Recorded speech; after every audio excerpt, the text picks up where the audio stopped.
प्रिय दर्शकों, स्वागत है अध्यात्म ज्योतिष के खास कार्यक्रम में। मैं हूं आपके साथ देवभूमि ऋषिकेश उत्तराखंड से आचार्य आशीष। आप भी नीचे कमेंट बॉक्स में अपना नाम या अपने शहर का नाम लिखकर हमारे कार्यक्रम का एक खास हिस्सा बन सकते हैं।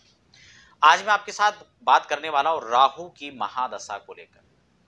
देखिए, राहु की दशा जब भी व्यक्ति पर आती है तो व्यक्ति कहीं ना कहीं भ्रमित हो जाता है, कहीं ना कहीं परेशानियों से नाता रिश्ता विवाद से रिश्ता जोड़ता है। लेकिन एक चीज और भी यहां पर मैं आपको बताने वाला हूं, इसी राहु की दशा के अंदर बहुत बड़े पद और कद तक पहुंचना भी राहु की दशा का ही परिणाम होता है। विदेश यात्राएं भी कई बार राहु अच्छे से कराता है और धनागम को भी बहुत अच्छे से कई बार राहु कराता है। लेकिन वो स्थितियां जन्म कुंडली के आधार पर निर्णय उसका लिया जा सकता है कि वहां पर स्थिति क्या है। मान लिया जाए धनुराशि की होकर के वो आपके द्वितीय भाव के अंदर बैठे हैं तो अत्यंत श्रेष्ठ स्थिति यहां पर हो सकती है। एकादश में बैठे हो, सिक्स्थ हाउस में बैठे हो।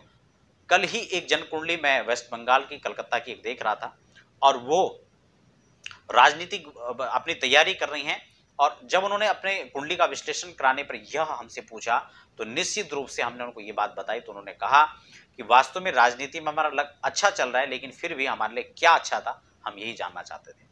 तो आप तमाम दर्शकों को मैं यही कहना चाहूंगा, यदि इस प्रकार से राहु आपकी कुंडली के अंदर बैठे हुए हैं तो आपको राजनीतिक बड़े अच्छे पद मिल सकते हैं। हर प्रकार से धनागम की स्थितियों को मजबूत करने वाला और आपके पराक्रम को बढ़ाने वाला होता है राहु। लेकिन आज मैं खासकर जिस पॉइंट पर चर्चा कर रहा हूं वो राहु की दशा में यदि विवाह का योग बन रहा हो, इसको लेकर भी मैं आपके साथ चर्चा कर रहा हूं।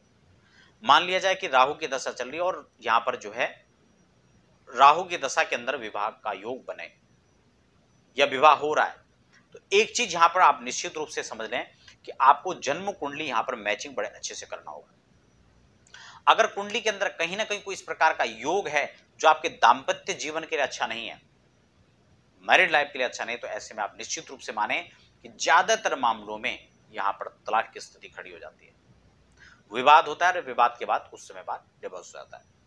तो इसलिए आपको राहु की दशा में वैसे किसी भी व्यक्ति की जो शादी अगर हो रही है, वो विवाह वहां पर हो रहा है, तो उन लोगों को वहां पर इसका शांति जरूर करवानी चाहिए। वैदिक पूजा जो है, वैदिक रेमेडीज यहां पर अपनानी चाहिए राहु के लिए और उसके बाद विवाह के लिए आगे बढ़ना चाहिए। आपका जीवन जिससे सुखद रहे और मंगलमय रहे।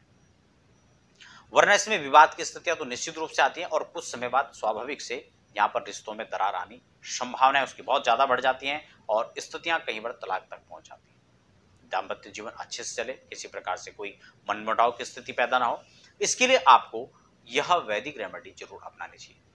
तो दर्शकों, राहु की दशा जहां अच्छे परिणामों को भी देती है, वहां बुरे परिणाम से भी कहीं ना कहीं नाता इसका जुड़ा रहता है। जीवन में संघर्ष तो राहु की दशा के अंदर होता ही है, इससे कोई शक इसमें नहीं है, इससे कोई इनकार नहीं किया जा सकता है। तो दर्शकों, ये थी राहु के कुछ खास छोटे छोटे पॉइंट। वैसे राहु की दशा ही नहीं, संपूर्ण दशाओं पर विस्तार से आपके साथ चर्चा कर चुका हूं। नीचे प्लेलिस्ट में आप जाकर देख सकते हैं, डिस्क्रिप्शन में भी लिंक है, आप उनके आधार पर इन तमाम फलों को देख सकते हैं। आप बने रहें और हमें फिलहाल दीजिए इजाजत। धन्यवाद।